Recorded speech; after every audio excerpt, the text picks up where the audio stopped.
കേരളത്തിലെ ഏറ്റവും മികച്ച കാലാവസ്ഥാ പ്രവചനത്തിലേക്ക് സ്വാഗതം. കുറച്ച് ദിവസത്തേക്കുള്ള ഞങ്ങളുടെ പ്രവചനം പരിശോധിക്കുക. നിങ്ങൾക്ക് കൃത്യത അനുഭവപ്പെടും. ഏറ്റവും പുതിയ കൃത്യമായ കാലാവസ്ഥാ പ്രവചനം ലഭിക്കാൻ ചാനൽ സബ്സ്ക്രൈബ് ചെയ്ത് ബെൽ ഐക്കണിൽ ക്ലിക്കു ചെയ്യുക. എല്ലാ ദിവസവും സൗജന്യമായി. ജൂലൈ 18 വെള്ളിയാഴ്ചത്തെ പ്രവചനം ഇതാ. കോതമംഗലം, നിലമ്പൂർ, കൽപ്പറ്റ, ഇരിട്ടി, പയ്യാവൂർ, കക്കര, സമീപ പ്രദേശങ്ങൾ എന്നിവിടങ്ങളിൽ അതിരാവിലെയും അർദ്ധരാത്രിയിലും മൂടൽമഞ്ഞ് ഉണ്ടാകും. ഈ മാപ്പിൽ വെളുത്ത നിറത്തിൽ മൂടൽമഞ്ഞ് നിറഞ്ഞ പ്രദേശങ്ങൾ നിങ്ങൾക്ക് കാണാൻ കഴിയും. കൊച്ചി, മുട്ടം, ഷിരാടി, മടിക്കേരി, സമീപ പ്രദേശങ്ങൾ എന്നിവിടങ്ങളിൽ അതിരാവിലെ മഴ ഉണ്ടാകും.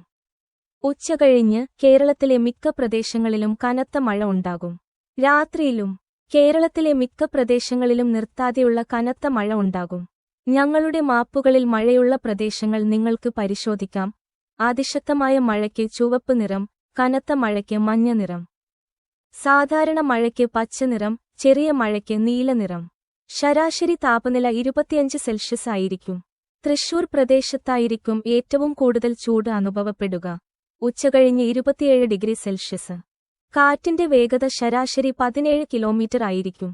കടൽത്തീരങ്ങളിൽ ചിലപ്പോൾ 20 മുതൽ 25 കിലോമീറ്റർ വരെ വേഗതയിൽ കാറ്റ് വീശും. സൂക്ഷിക്കുക. 25 വർഷത്തെ കാലാവസ്ഥാ നിരീക്ഷക പരിചയമുള്ള അദ്ദേഹം ഭാവിയിൽ നിങ്ങൾക്ക് ഏറ്റവും മികച്ചത് നൽകും. ഞങ്ങളുടെ അടുത്ത കാലാവസ്ഥാ പ്രവചനവുമായി കാണാം. ചാനൽ സബ്സ്ക്രൈബ് ചെയ്യുക. വിട.